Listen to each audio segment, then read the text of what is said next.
Welcome to Telangana వెలుగు. నేను మీ రాజు. ప్రస్తుతం మనతో పాటు బీఆర్ఎస్ పార్టీ రాష్ట్ర నాయకులు దడెం రామరెడ్డి గారు ఉన్నారు, ఇబ్రాహీంపట్నం నియోజకవర్గం. నమస్తే రామరెడ్డి గారు. నమస్తే అండి. సో రామరెడ్డి గారు, మొన్నటి వరకు కాంగ్రెస్ లో, ఇప్పుడు బీఆర్ఎస్ లో ఉండడం అనేది జరుగుతుంది. సో బీఆర్ఎస్ దాదాపుగా 20 సంవత్సరాల రజతోత్సవం కూడా జరుపుకుంటుంది.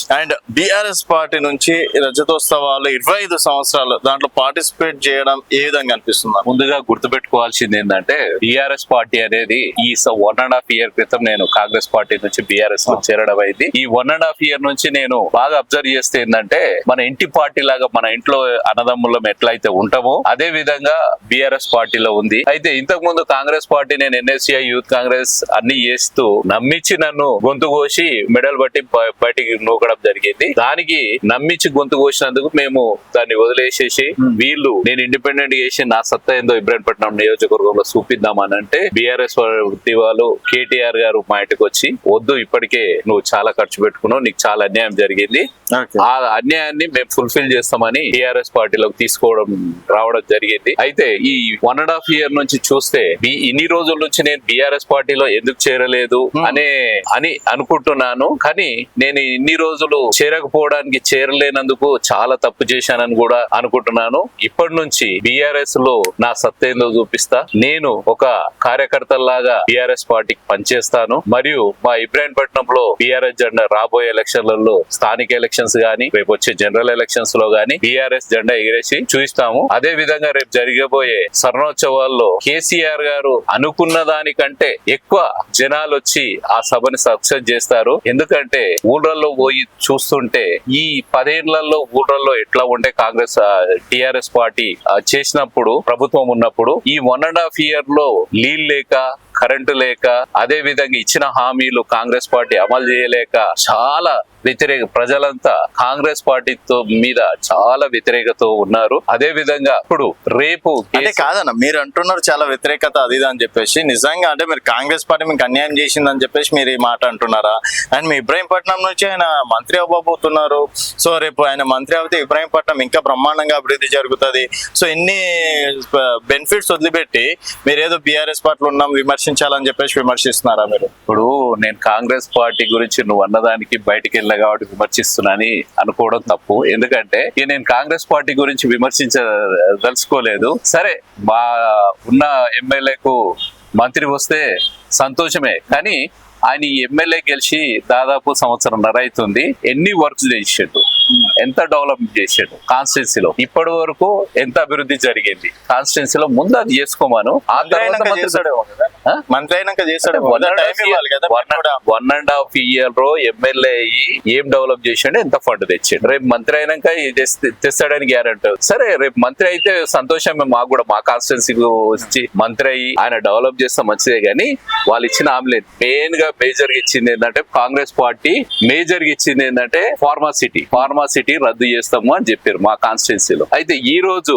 చూస్తే దాన్ని 4th సిటీగా ఉన్నారు. ఆ ఫార్మాసిటీ ఎత్తేసిరా ఉన్నదా అనేది ఇప్పటి వరకు అక్కడ ఉన్న రైతులకు అయోమయంలో ఉన్నది. అక్కడ ఉన్న రైతుల భూములను దాదాపుగా అందరినీ మళ్ళీ లాగేసుకుంటున్నారు. అక్కడ ఒక పెద్ద మనిషి కూడా ఫార్మాసిటీ గురించి కొట్లాడాడు, ఫార్మాసిటీ ఎత్తేయాలని కొట్లాడాడు. ఇప్పుడు ఆ పెద్ద మనిషికి ఒక పదవి ఇచ్చారు, ఆ ఫార్మాసిటీ గురించి ఆయన కొట్లాడడం లేదు, దాని గురించి పట్టించుకోవడం కూడా లేదు. కానీ అక్కడ ఉన్న రైతులు అయోమయ పరిస్థితిలో ఉన్నారు. కాబట్టి రేపు జరగబోయే సభను మన యావత్ తెలంగాణ కాకుండా దేశం మొత్తం ఈ సభపై దృష్టి పెట్టి చూస్తున్నారు. అంటే ఏ విధంగా జరగబోతుంది, దాదాపు కేసీఆర్ గారు అనుకున్న 5 రెట్ల జనాలు, కార్యకర్తలంతా అక్కడికి వచ్చి సభను సక్సెస్ చేస్తారని మేము కోరుకుంటాం. కాదండి, ఇది పార్టీ మీది 20 సంవత్సరాలు అయింది కాబట్టి ఏదో మీరు వేడుకలు జరుపుకుంటున్నారు. దీనికి దేశవ్యాప్తం అల్లకల్లోలం అవుతుంది. ఇంకా కాంగ్రెస్ పార్టీకి బుద్ధి చెప్తాం, కాంగ్రెస్ పార్టీ అదైపోతుంది ఇదైపోతుంది అని ఎట్లా మాట్లాడతారని. ఇంకా 3.5 సంవత్సరాలు ఉంది.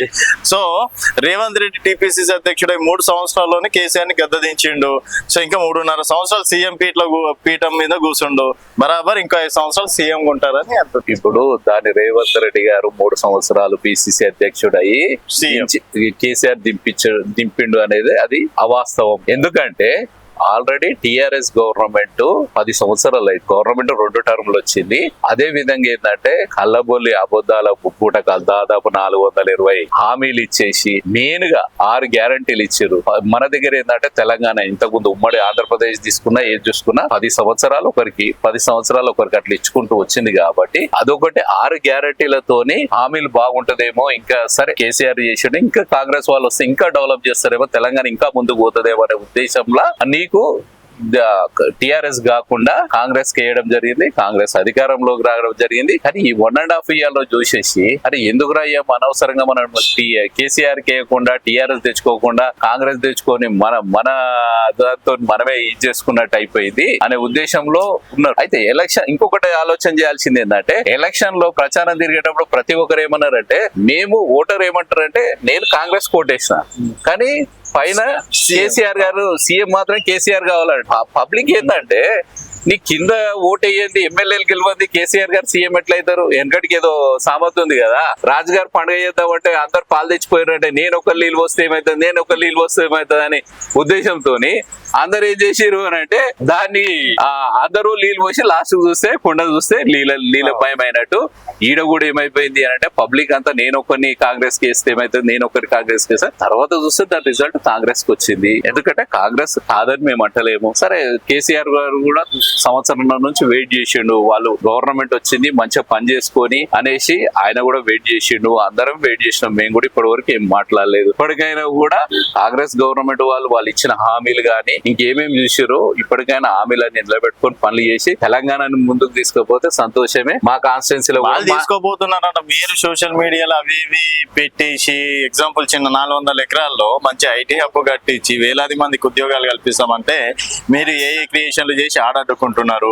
తర్వాత సన్న బియ్యం అంత బ్రహ్మాండమైన పథకం వస్తే దాన్ని అడ్డుకుంటున్నారు. సో ఏడికి వెళ్ళిన 2 లక్షల రుణమాఫీ చేసి అసలు ఒక్కరికి కాలేదని చెప్పేసి అట్లా బ్లేమ్ చేస్తున్నారు. సో బ్లేమ్ చేసుడు తప్ప అరే వాళ్ళు చేసిండ్రు నిజమే ఇంకా అప్రిషియేట్ చేద్దామని ఒక్కసారైనా మెచ్చుకున్నారా? సోదర 2 లక్షల రుణమాఫీ గురించి మాట్లాడితే పోదాం రైతుల ఊర్రపండి పోదాము. దాదాపు 30% కూడా రుణమాఫీ కాలేదు. 80% అయితే మళ్ళీ మీరు కాంగ్రెస్ లో పోతారా? 80% 100% నిరూపించండి. దాన్ని నిరూపిస్తే 80% అయిందంటే మళ్ళీ మేము మా పార్టీకి మేము పోతాము. ఈ 30% కూడా రుణమాఫీ కాలేదు.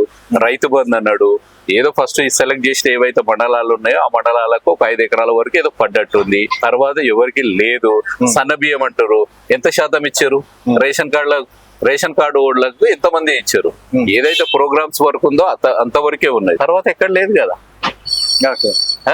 అందరు రుణమాఫీ చేస్తే మేము సంతోషపడతాం, అందరికి రేషన్ ఇస్తే సన్న బియ్యం ఇస్తే మేము సంతోషపడతాం, కానీ ఎక్కడ లేదు కదా. అంత అవుతుందన్న మీకు బీఆర్ఎస్ వాళ్ళకి కనిపిస్తలేదు అంత. ఎవరికి? బీఆర్ఎస్ వాళ్ళకి. ఎవరికా? బీఆర్ఎస్ వాళ్ళకి. మేము బీఆర్ఎస్ అంటారు కదా, ఇప్పుడు బీఆర్ఎస్ అన్నందుకే మేము విమర్శిస్తున్నాం అంటారు కదా. పబ్లిక్ లోకి పోదాం పండి, పబ్లిక్ లో పోయి ఎంక్వైరీ చేద్దాం పండి. సరే అంతటెందుకు మా ఇబ్రపట్నం కాన్స్టిట్యున్సీకి పోదాంపా, మా మంచాలకు యాచారకు పోయి చూద్దాంపా. గవర్నమెంట్ మీద ఎంత వ్యతిరేకత ఉంది, మంచాలు ఏముంది, యాచారంలో ఏముంది. సరే మా రూరల్ వదిలేద్దాం, ఎందుకంటే టౌన్ లో వివిధ రకాల ప్రాంతాలు మాకు సెటిలర్స్ వాళ్ళు వీళ్ళు ఉన్నారు. కానీ ప్యూర్ గా అయితే మంచాలి ఆచారం అయితే ఉందిగా, అక్కడ పోయి జనాలను అడుగుతాం.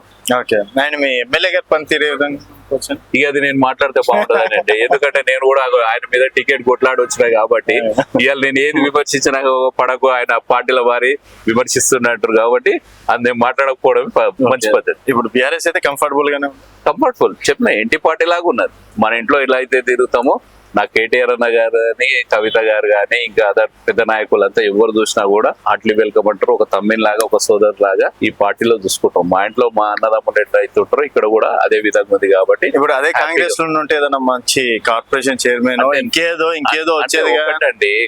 కాంగ్రెస్ లో ఉంటే కార్పొరేషన్ వచ్చు ఇంకేమొచ్చు అదంతా నాకు కానీ నాకు టికెట్ ఇస్తామని నమ్మించి చేసినందుకు నాకు కావాల్సింది ఏంటంటే నా ఏం ఒకటే ఎమ్మెల్యే కావాలి, పబ్లిక్ సర్వీస్ చేయాలి. అంటే ఒక కార్పొరేషన్ చైర్మన్ అయితే ఎవరికేం పని చేయగలుగుతా నేను, అదే ఒక ఎమ్మెల్యేని అయితే నా కాన్స్టిట్యున్సీలో ఎంతవరకు నేను చేయగలుగుతా, కొట్లాడి నా కాన్స్టిట్యున్సీని డెవలప్ చేసుకుంటా, 4 పేదలకు నేను ఇది చేయనీకి హెల్ప్ చేయనీకి చేయాలనుకున్నా కాబట్టి నా కార్పొరేషన్ చైర్మన్ లో అటువంటి నాకు ఎలాంటి వద్దనుకున్నా కాబట్టి నేను పార్టీ మారడం జరిగింది. నేను అట్లా అనుకుంటే అలానే ఉండేటోని అలానే కొట్లాడేటోని. సో మరి ఇక్కడ బీఆర్ఎస్ లో మీకు న్యాయం జరుగుతుందని 100% జరుగుతుంది. ఎట్లా 100%? అదే ఎట్లా 100% కాన్ఫిడెన్స్ 100% నాకు ఆ కాన్ఫిడెంట్ ఇచ్చారు కాబట్టే నేను వచ్చిన. సో కాంగ్రెస్ లో కూడా ఇచ్చాను, కాంగ్రెస్ లో 25 సంవత్సరాలు చేస్తారే హ్యాండ్ ఇచ్చారు, ఇక్కడ హ్యాండ్ ఇయ్యారా? కాంగ్రెస్ ఏంటంటే అది నేషనల్ పార్టీ, ఎవరెవరో కొత్త వస్తుంటారు పోతుంటారు, 2 నెలలకు ఒకసారి కొత్త ప్రెసిడెంట్ వస్తుంటారు, 2 నెలలకు ఒకసారి కొత్త ఇన్ఛార్జీలు వస్తుంటారు, ఎవరెవరో వస్తుంటారు కాబట్టి అక్కడ అంత లేదు. ఇక్కడ కానీ ఒకటే పరిస్థితి ఉన్నది, ఒకటే ఫ్యామిలీ. కేసీఆర్ గారు ఉన్నారు, కేటీఆర్ గారు ఉన్నారు, కవిత ఉన్నారు, హరీష్ రావు, వీళ్ళు నాకు కాన్ఫిడెంట్ గా ఇప్పుడు నీకు న్యాయం చేస్తామన్నారు. కాకపోతే నా క్యాడర్ ని బట్టి నా స్థాయి ఏందో ఆ స్థాయి తగ్గట్టు నాకు న్యాయం చేస్తున్నారు కాబట్టి బీఆర్ఎస్ లోకి వచ్చినాం. అదే విధంగా రేపు పొద్దుగాల కూడా మా ఇబ్రాహీంపట్నం నియోజకవర్గం నుంచి భారీ ఎత్తున వరంగల్ సభకు బయలుదేరుతున్నాం. ఓకే, సో సక్సెస్ అవుతుంది 100% అవుతుంది. అయిన తర్వాత మార్పులు చేర్పులు ఏమైనా ఉంటుందా? 2 రోజులు మాట్లాడి మర్చిపోతా. ఇక అవన్నీ మాకు తెలియదు, ఎందుకంటే అది పెద్దవాళ్ళది. ఎందుకంటే నేను ఇప్పుడే అన్ని మాట్లాడితే కూడా బాగుంటుంది. సో కేసీఆర్ స్పీచ్ ఏ విధంగా ఉండబోతుందా? అంటే ప్రతి ఒక్కరు చూస్తే కేసీఆర్ స్పీచ్ కోసం ఎదురు చూస్తున్నారు, ఈవెన్ మీరు కూడా ఎదురు చూస్తున్నారు అనుకోవచ్చు. కేసీఆర్ స్పీచ్ అని అంటే ఇంతకు ముందు మనం చూసింది పరిస్థితి మీకు తెలుసు, ప్రజల నాడి అనేది బాగా తెలుసు. ఆయన గురించి మనం మాట్లాడడం, మనం చెప్పడం మనతో కాదు, కానీ ఆయన రేపు పొద్దుగాల తెలంగాణని ఏ విధంగా తీసుకుపోవాలి, ఈ 1.5 year లో తెలంగాణ ఏం జరిగింది ఇక్కడ అనేది దాని గురించి అయితే అంటే ప్రజలు నమ్మే సిచ్యువేషన్ లో ఉన్నారా కేసీఆర్ మాటల్ని? ఇంకా 100% నమ్ముతారండి. ఎందుకంటే ఆయన మాట్లాడేది ఎంతసేపు ఏదున్నా కూడా కామన్ మ్యాన్ గురించి ఆలోచన చేస్తాడు, నిరుపేద ప్రజల గురించి ఆలోచన చేస్తాడు. కాబట్టి నిరుపేదల్ని ఏ విధంగా అయితే ముందుకు తీసుకురావాలని చూస్తాడు. కాబట్టి ప్రతి ఒక్కరు ఆయన చేసేది నమ్ముతారు. మళ్ళీ ఇంకొకటి ఏంటంటే ఉద్యమం సమయంలో ఆయన ఏ మాట ఇచ్చినా కూడా దానికి కట్టుబడి ఉన్నాడు. అదే విధంగా మొన్న 10 సంవత్సరాలు 2 టర్ములు గవర్నమెంట్ ఉన్నప్పుడు నీకు తెలంగాణ ఎంత ముందుకు తీసుకోమండి, అంతకుముందు ఉన్న లీడర్ ఏమన్నారు, ముఖ్యమంత్రులు తెలంగాణ వస్తే ఎడారి అవుతుంది, కరెంట్ ఉండదు, నీళ్లు ఉంటాయి, ఇవన్నీ చెప్పారు. కానీ నీకు కంటి రెప్పడం ఒక జస్ట్ 1 minute కూడా ఎన్నడూ కరెంట్ పోలేదు కదా ఆ 10 years లో. రైతులు తృప్తిగా లేరా, ఉద్యోగులు తృప్తిగా లేరా, వ్యాపారస్తులు తృప్తిగా లేరా, మహిళలు తృప్తి, అందరూ బాగుపడ్డారు, అందరూ వచ్చి ఉన్నారు. సో ఇప్పుడు ఎవరు బాగాలేరు అంటారా?